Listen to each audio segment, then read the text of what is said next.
Someday, someday, someday I will. Go Jenny, oh go Jenny.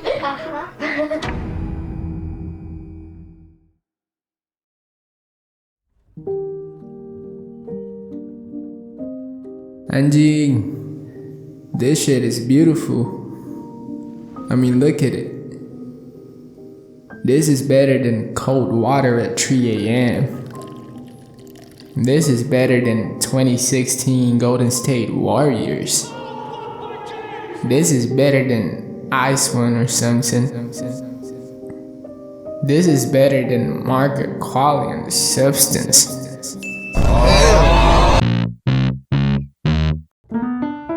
14. The age when life starts getting way more complicated than it needs to be. Suddenly, everything that didn't matter before, your looks, your grades, how you talk, how you walk, matters a lot. You start thinking about how tall you're gonna be, high school and stuff. But then COVID hits. You go to high school online. You graduate. Life sucks. For me. For Jenny, nah. See, while the rest of us were busy being dumb,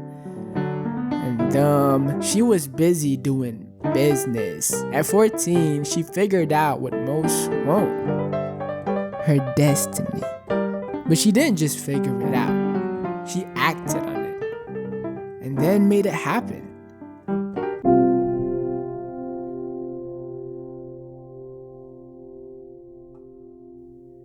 Okay, we get it. Jenny is someone who's been successful, talented, and cool since 14 years old. And at 29, she's practically on top of the world. I mean, hashtag fucking relatable, right? Oh, let me guess. Ruby is probably about the same old. Jenny talking about how pretty and successful she is and how ugly and shitty we are. I mean, the title track is literally called Like Jenny. This bitch is so narcissistic and pretentious. What? And you wonder why no one likes you. You're so judgmental and shit. Calm down, take a sip. For Ruby, there's a lot of things, but one thing it certainly isn't is unrelatable. And to understand it, we got to understand Jenny. And to understand Jenny, we got to understand Jenny Ruby Jane. And to understand Jenny Ruby Jane, we got to understand her mom. And to understand her mom, we got to understand...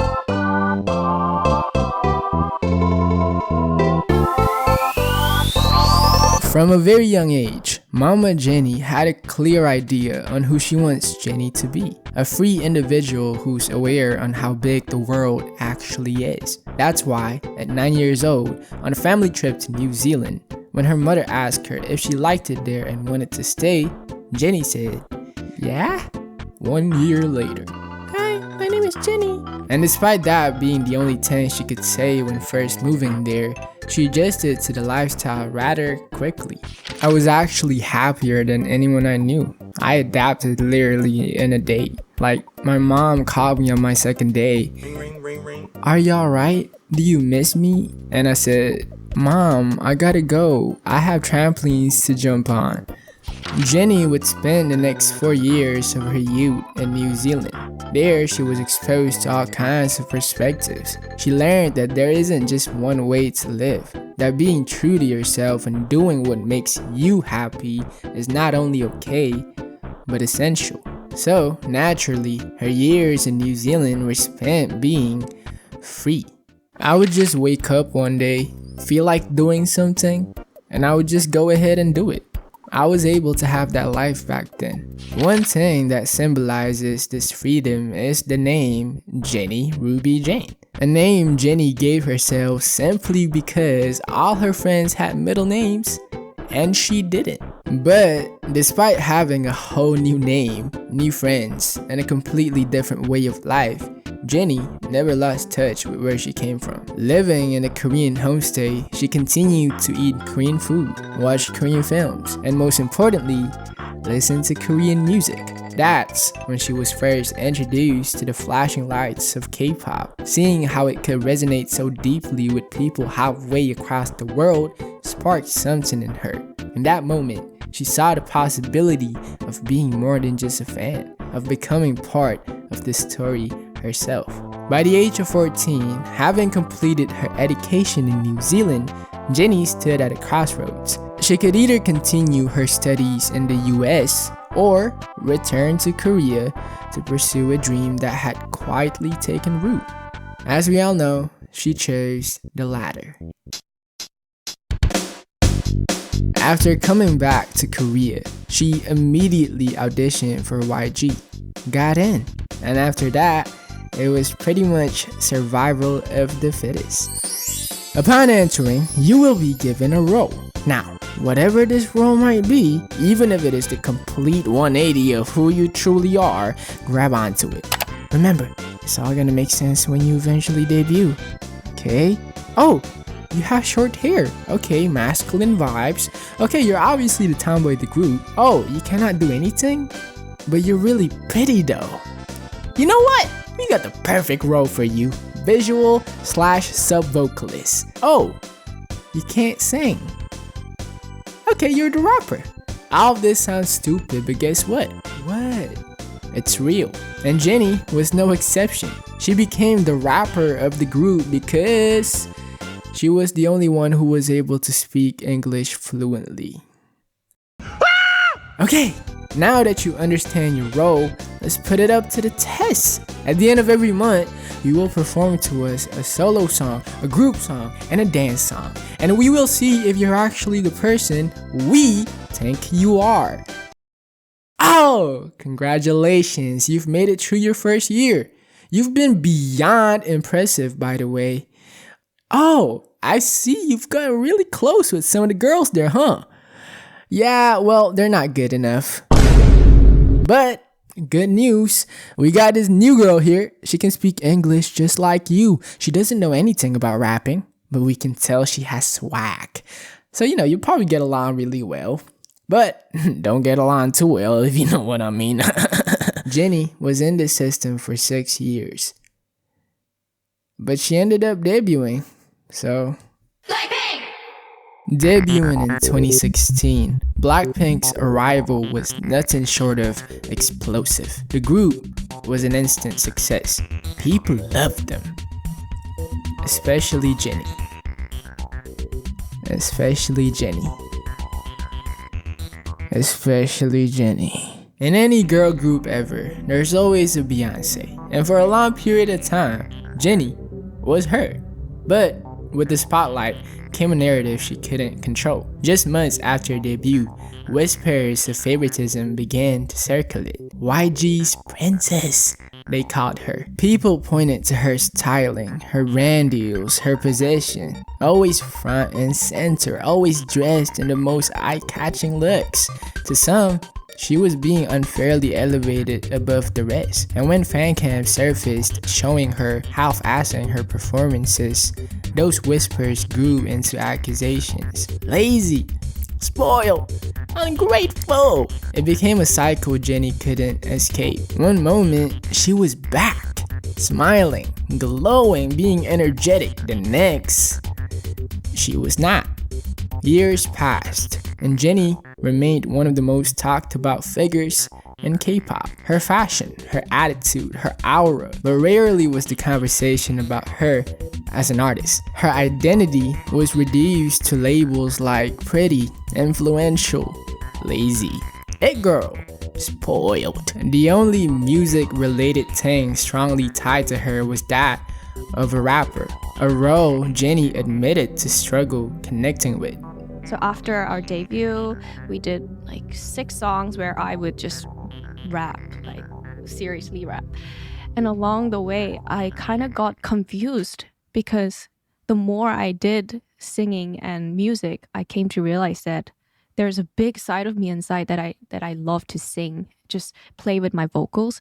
But I actually never had the chance to really explore that as a trainee because I got told that I should be a rapper, So there was a phase where I would hate to rap. Like I was like, this isn't me. Like this isn't the Jenny that I envisioned in my head. Like I don't think I'm a rapper. In that interview, she revealed how, as a trainee, she was told to rap. Not because it reflected her, but because the system decided that's where she fit.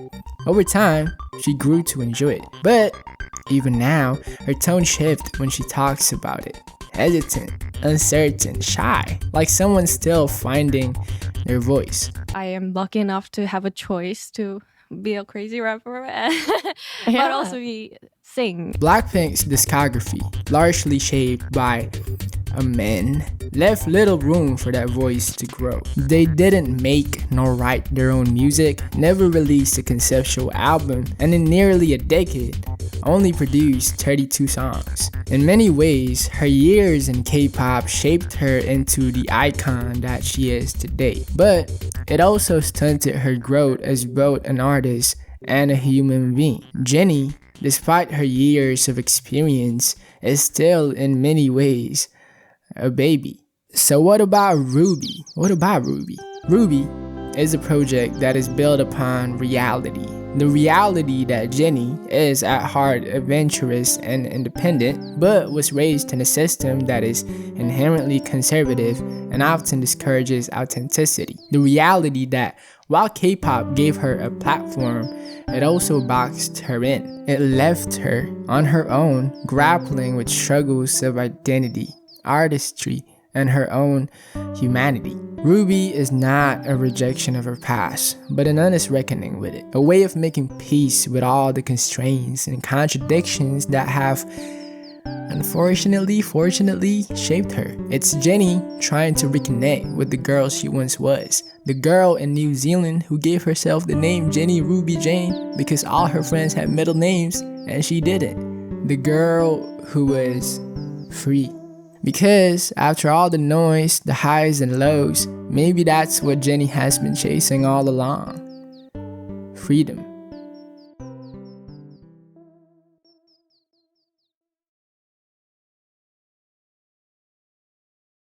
Ruby is a lot of things. It covers a lot of different genres, themes, and Jennies, which this exploration of multiplicity in itself is a pretty common theme in the K-pop landscape. Especially when idols go solo, they tend to really highlight this idea that they possess sides within themselves different from the one on stage. The reason for this can be rooted to the simple fact that most of them grew up in the K-pop industry, where they are often told to prioritize other people's needs and wants before their own, ultimately leading to a less defined sense of individual identity. K-pop itself is a music genre that consistently draws from and incorporates elements of numerous other genres. It is so ambiguous that even one of its most prominent figures can't even tell you what it is. We're just Korean people trying to do music, so if Korean people makes music, it's K-pop?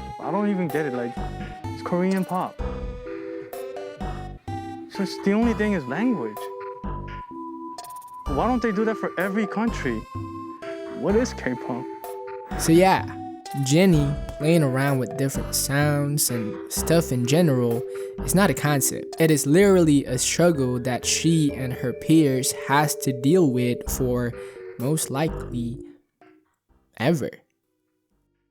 However, as real as all that is, many K-pop solo projects that do the same thing are dogma. Makes sense. After all, lacking a concrete, defined identity isn't exactly something to celebrate. Yet, a common pitfall is when idols do just that. They celebrate it. For various reasons, this ambiguity can oftentimes foster a certain arrogance within them that they have free reign to tackle any genre they choose simply because they can. This approach often results in music that feels either derivative of its original sources or culturally inappropriate. Or both.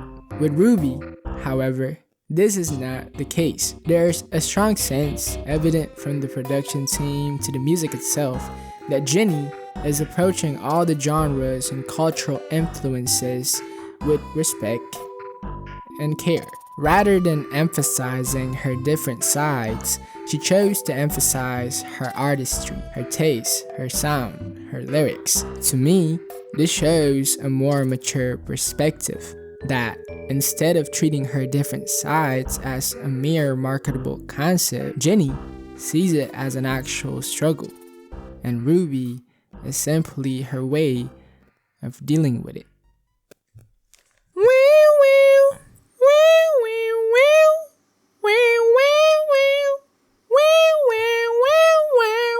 First up, we have Intro, an instrumental track which, in my opinion, outstays its initial appeal.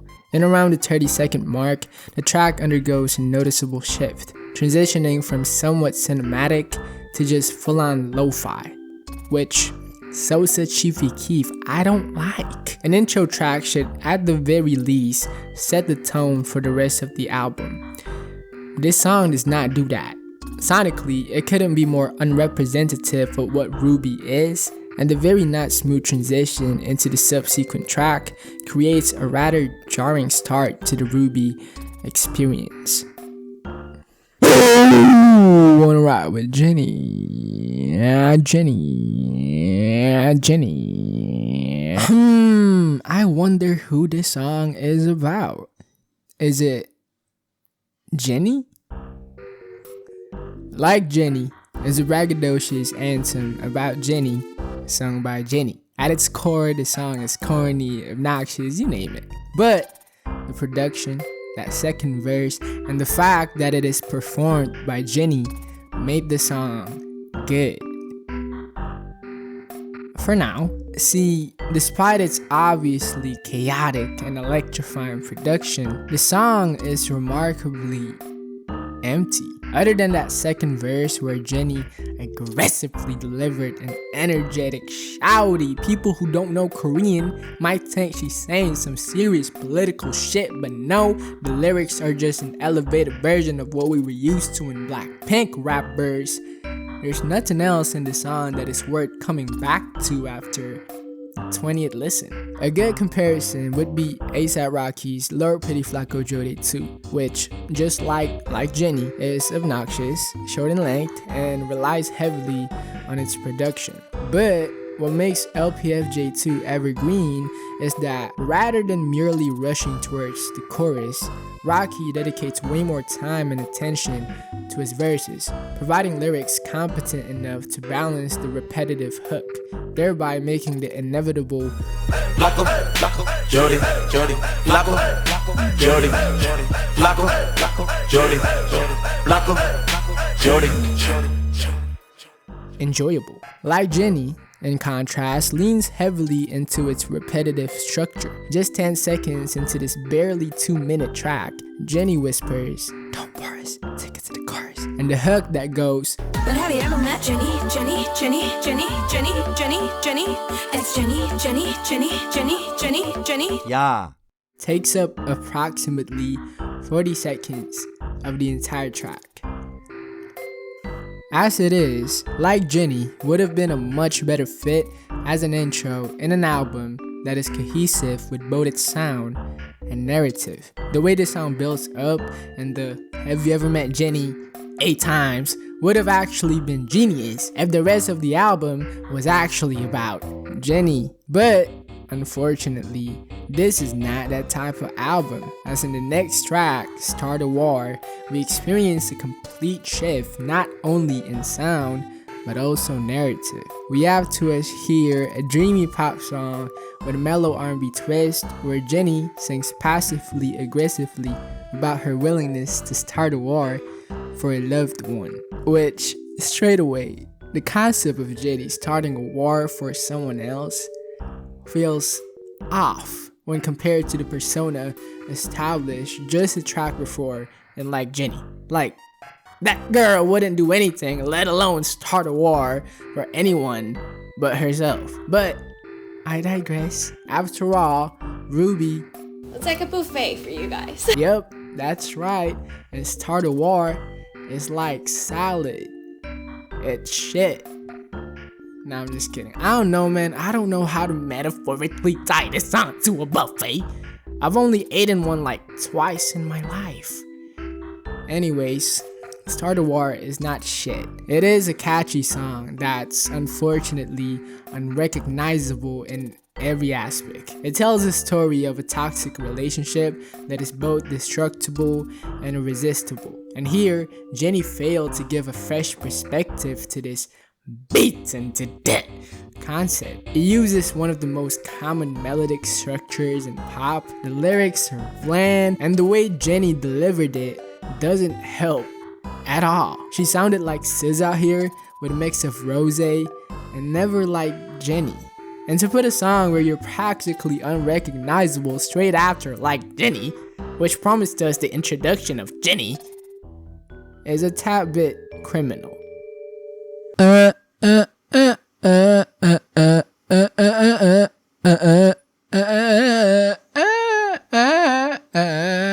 Continuing her vulnerable lover girl doesn't know her word persona, Handlebars is a fun, retro-saturated track featuring Dua Lipa.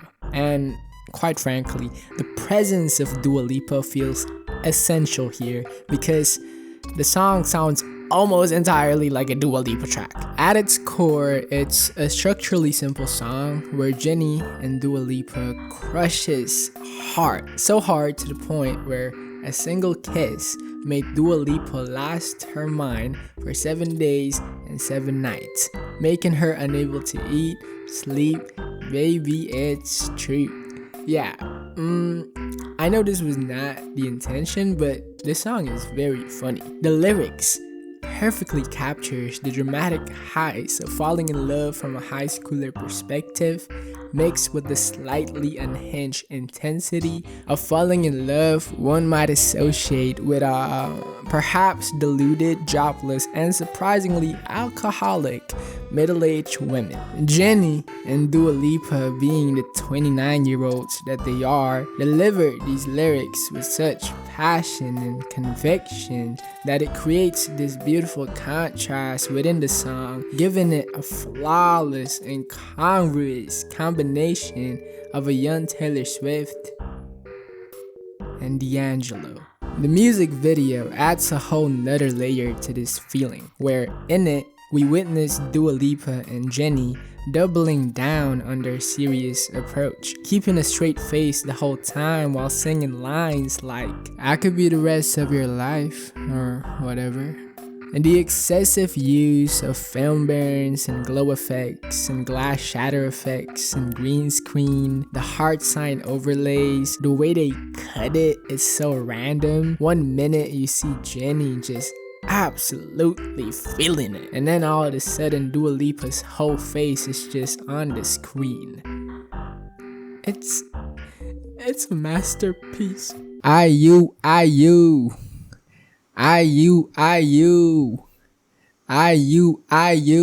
Acting as the follow-up to Like Jennie with the IE is all about Jennie embracing her role as the K-pop villain. Sampling Jennie from the block, she managed to turn an unserious banger into a classy, borderline grimy theme song for a villain, which in this narrative is herself. Just like the rest of Ruby, the lyrics are nothing extraordinary. But with this track in particular, the pure knowing of what she's been through as an idol makes a simple line like, "Everybody's cool, but when I do it, I'm the problem," hit harder than it should. I love how Jennie constantly changes her tone here, moving from nonchalant ease to moments of pure violence and at times sweet sounding, creating a genuinely twisted vibe throughout the song. The ins and outs breathing sequence further enhances this effect, making you feel like you're suffocating while hearing it. In both of her verses, we find Jennie, for the first time ever, rapping in a boom bap style, and I love it. The pocket of flow she particularly found on If I can see your judgment, watch her, that she flow nasty, flashy, wave dropping motorboat. That shit is hot. The little opposite wordplay she does in the bridge is very cute, and the pure chaos from her delivery of the line, "Come give me a kiss, get out of my face," And then it goes back to the ins and outs. Breathing sequence is perfect. And really, I just love how comfortable Jennie sounds in the song. So comfortable to the point where she can just turn Jamaican for a second and make it work. Where she can pronounce shadows as shadows and make it work. Where she can just stop the whole song, continue, making it even better. Next, we have Extra L, whose only similarity with the IE stems from both tracks being hip-hop adjacent. Other than that, Extra L, unlike with the IE, is a fun, upbeat anthem for the ladies, which True Colors didn't show until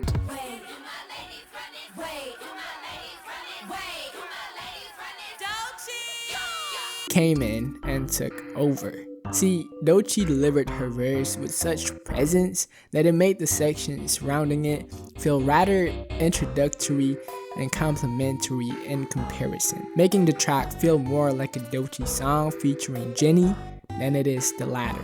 Which, yeah, in a rap song produced by them joints, Jennie was never going to outshine Doechii ever.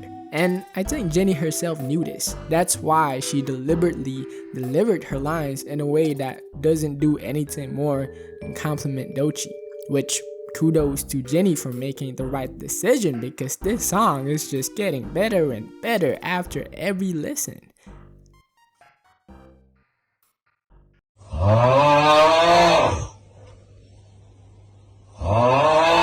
Mantra is easily the most out of place sounding track in RWBY. It has that childish nature most Blackpink songs tend to have, and Jennie's self-expression in the song really gets filtered out by its unironically out-of-touch lyrics that feels like it was written by Vaude. There's that pretty girl mantra, she's that stunner, make you wanna swing both ways. In 2025 is crazy. The instrumental is literally the soundtrack for Subway Surfers, and if you really want to know what Jennie is trying to say through the song, listen to Mean Girls by Charlie XCX. After Mantra, we deserve something good. We deserve something brilliant.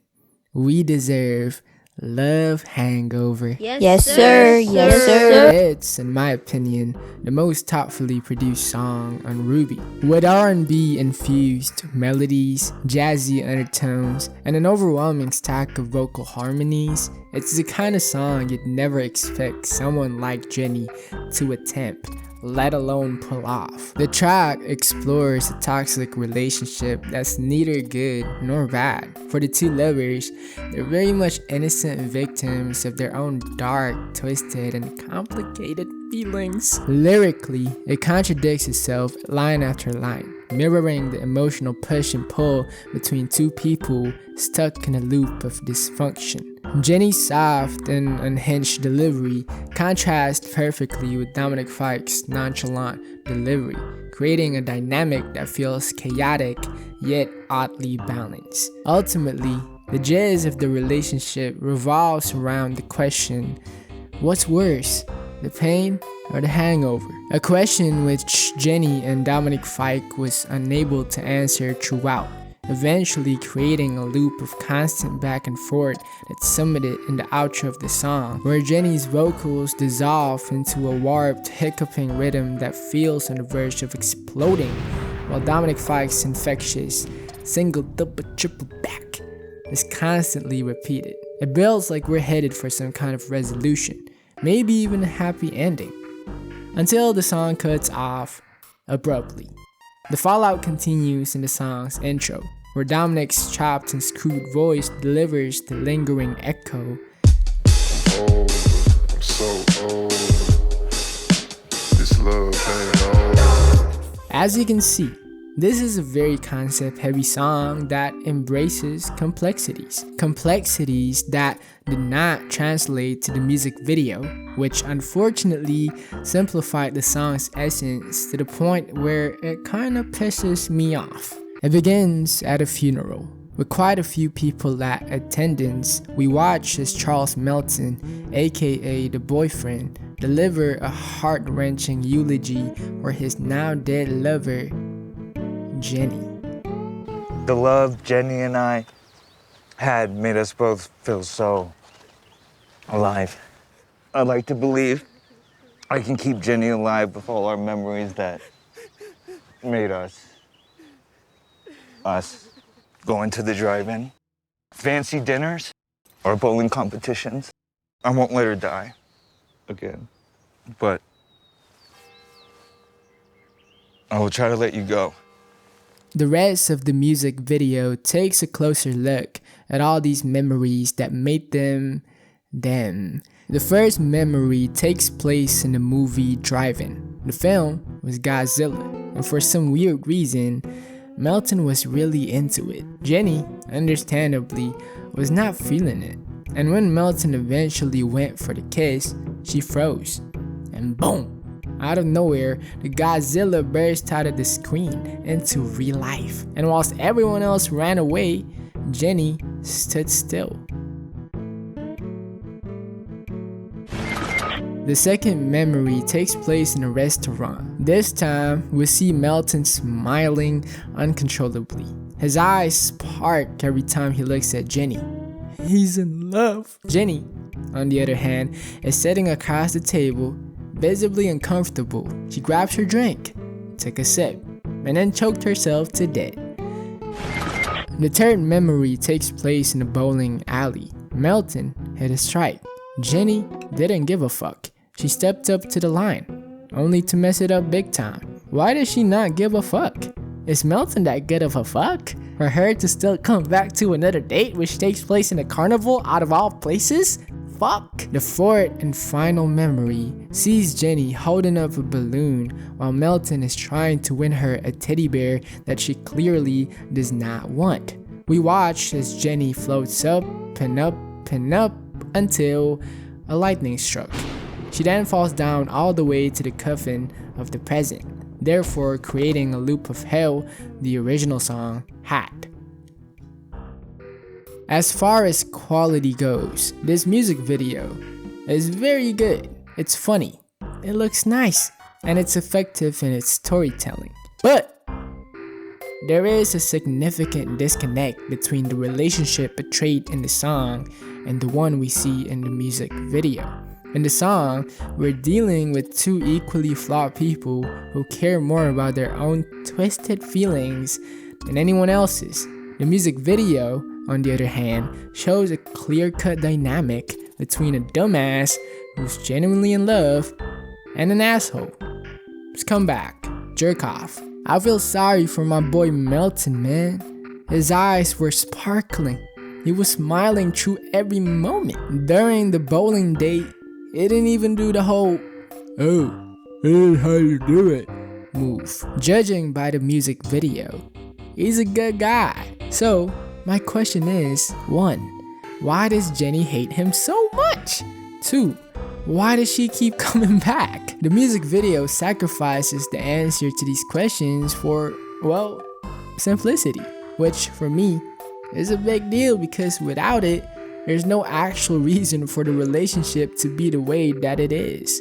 And the thing is, it wouldn't take major changes to fix this. Some subtle changes like showing fewer people at the funeral, tweaking his final expression, or hinting why she kept coming back would have preserved the ambiguity, added depth, while still keeping the comedic aspect of the music video.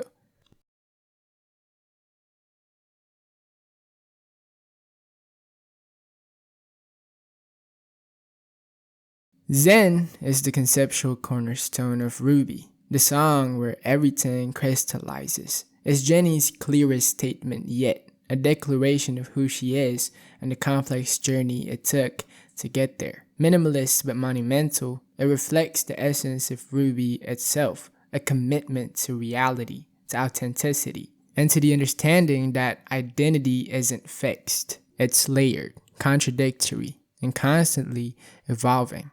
If Jenny's life were a play, the theme would be identity. She grew up as an independent child, trusted to make her own decisions and confident in following her instincts. Even when those choices weren't perfect, they were hers, and that was enough.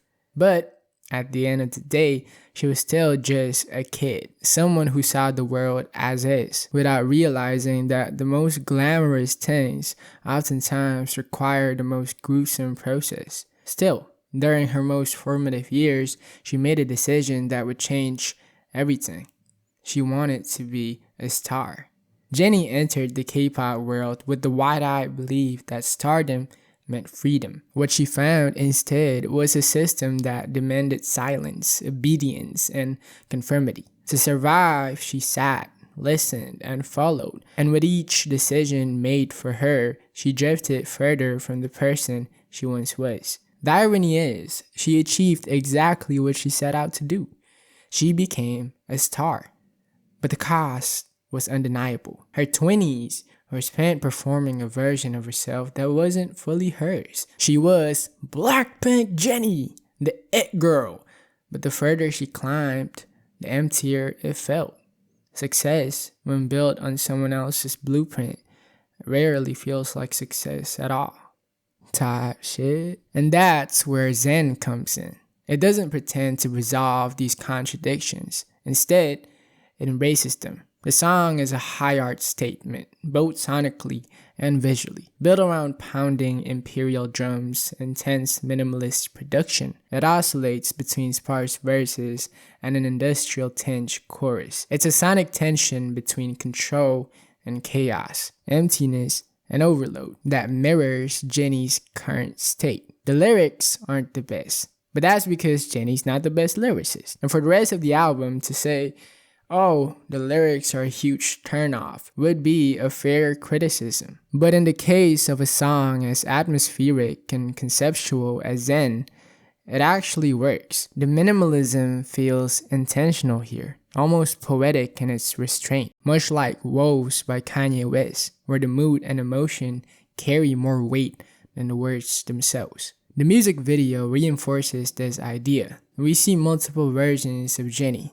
all of them gut-like in presence, yet deeply human. It's not a showcase of alter egos, but of coexisting truths. Each version is a part of her, and together they form a whole. The lyric "Can't Be Two of One" captures this perfectly. A once conflicted belief that her true self could only be found by rejecting her fake selves, now transformed into a deeper understanding that all these selves are, in fact, her. This is the heart of Zen, duality not as contradiction, but as coexistence.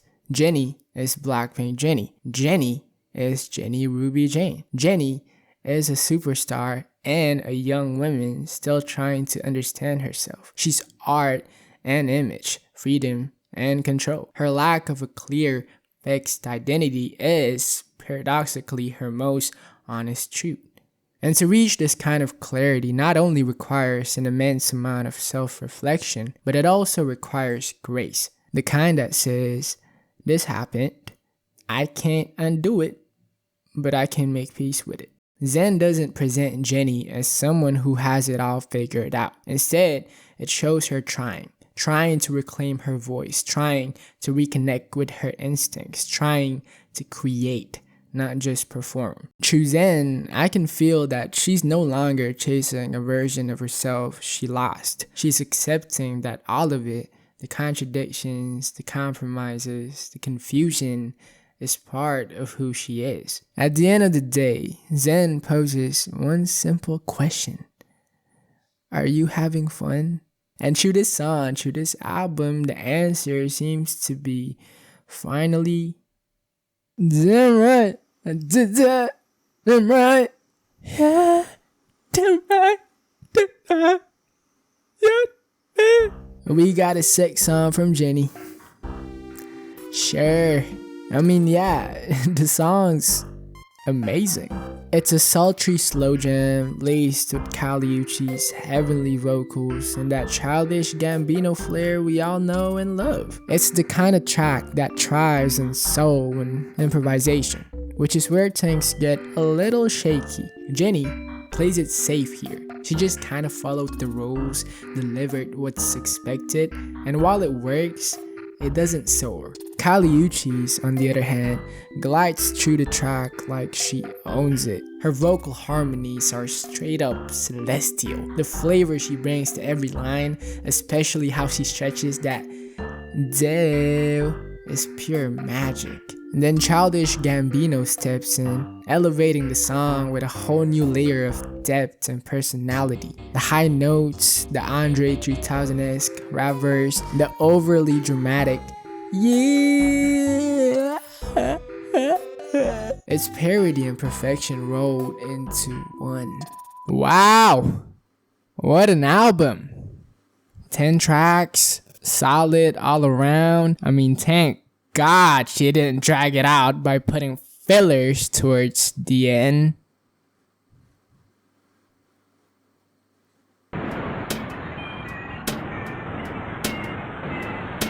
Beginning with FTS, a song which didn't make the cut for the Descendants soundtrack. Unfortunately, If Only was too good. For this song, my question is simple. Fuck what shit? K-pop? Well, that can't be the answer because by now we have established the fact that Blackpink Jennie is and will always be a part of her. But we don't even have to go there. She's literally still under contract with YG and is coming back as a K-pop idol with Blackpink this year. So what? The world? Again, that cannot be the answer because just last year, she literally apologized for vaping indoors. Later on, doubling down in an interview saying, "I don't want to lose their trust," she said of her fanbase. "It is so important for me to have my culture and everyone around the world love me."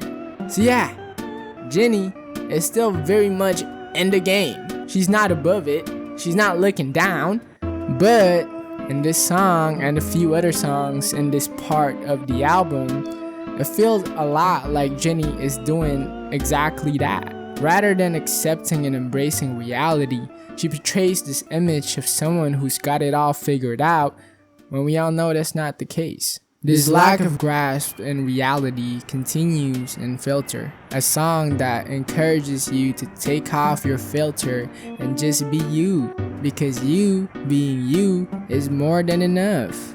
Again, the message of this song, as beautiful as it is, feels very inauthentic because Jennie, to this day, is someone who filters herself on a daily basis. Despite a significant increase in explicit lyrics on this album, Jennie largely avoids genuine unfiltered expression. Much of the lyrical content and production in Ruby feels like a sanitized version of something else. This reserve is also apparent in her interviews for Ruby, where she often seems to hold back. How has soul changed since you came home? Because you've been part of such an enormous transformation on the world stage in terms of how people perceive career in soul, you and your contemporaries, some friends I'm sure, who have gone ahead and done amazing things. But how have you seen it changed as someone who was born there? It changed really quickly, by the way. It changed as soon as Blackpink debuted, and from then on, it's like my hometown in a way where I feel the most safe and comfortable, but also very strange. You know, I don't know how much I want to get into. I'm like so deep in my head and I'm like thinking, wait, there's a mic in front of me, I'm not talking to a friend. You made me feel so comfortable. The next track, Soul City, offers a very promising title that unfortunately belies its underwhelming content. Instead of an exploration of Jennie's relationship with Seoul, the city, the song explores themes of sex, featuring lyrics that makes it feel like it is specifically intended for conservative, Bible-reading, husband-loving women. A lot of her fans theorize that this song is about her relationship with V from BTS, to which I say, cool, this song is still ass. The album then moves into Starlight, a track that perfectly embodies the concept of filler.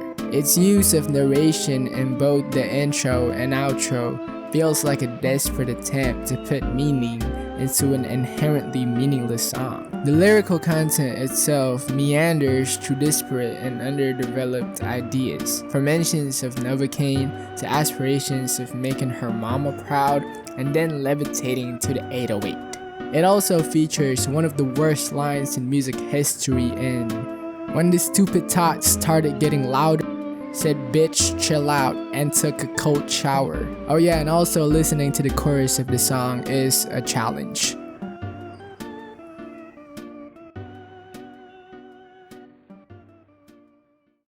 Ruby closes with Twin, a sentimental acoustic piece where Jennie tells us literally what the song is. A personal letter for a friend that she had lost connection with for no particular reason. Relatable, right? Yeah, but here's the catch. Instead of writing the actual letter, she just repeats the line, "It's like I'm writing a letter, but I'm writing a song." As if the two things aren't compatible.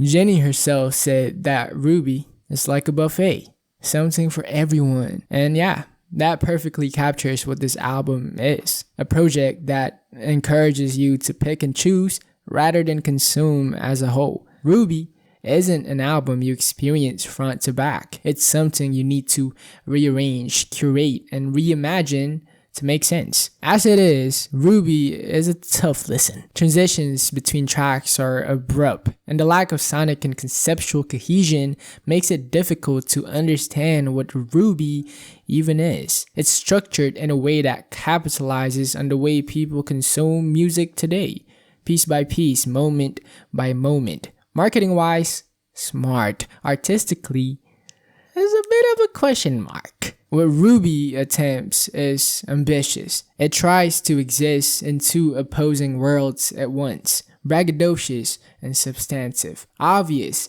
and subtle, nondescript and unmistakably Jennie. It aims to show you who Jennie is while also reminding you that she's someone you'll never know. And ultimately, a concept this ambitious requires three things: subtlety, lyrical depth, and lived-in artistry, none of which Jennie fully possesses yet. While she's been in the music industry for years, Ruby marks her first attempt at owning the full creative process.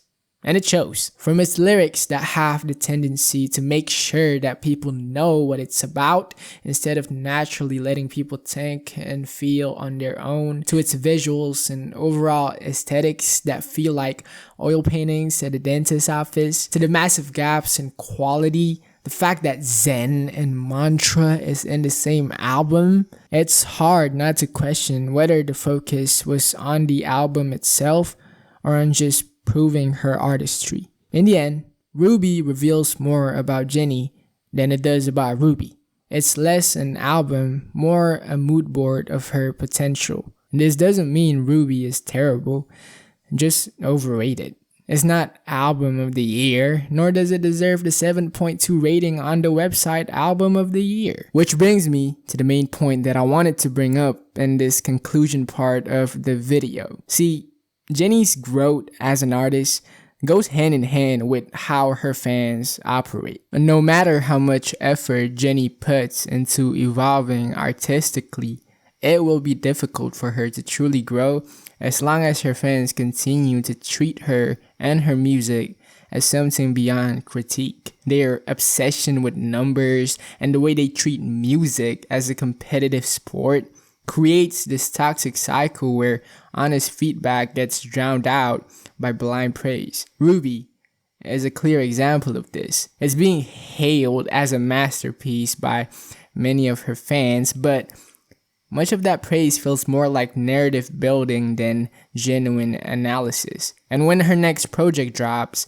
those same fans will likely rewrite history, downplaying Ruby to prop up whatever comes next. And at that point, what the fuck is this?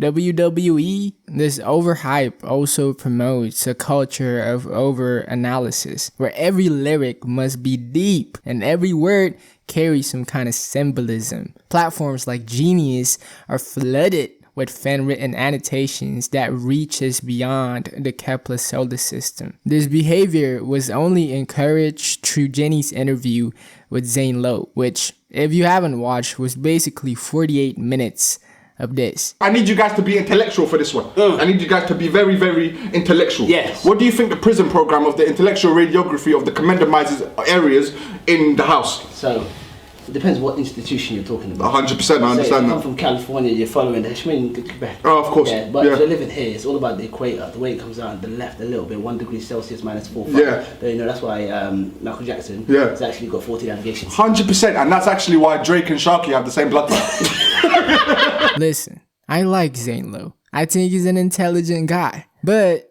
he does have the tendency to dick suck with that sound effects of his.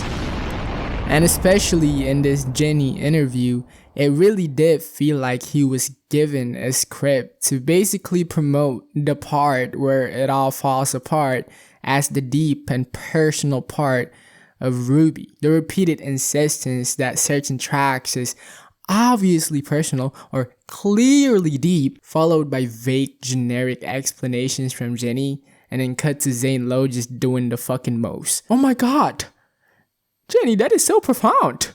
Jennie! Like, calm down, bruh. Ultimately, if Jennie wants to grow into a serious, lasting artist, her fans need to let go of the need to protect her at all costs. They need to stop treating every release like it's sacred and start engaging with the work honestly. You know, just because Jennie calls something personal doesn't mean you have to feel some type of way. If the emotion doesn't come true in the music itself, then it hasn't done its job. What Jennie needs now isn't louder praise or bigger production.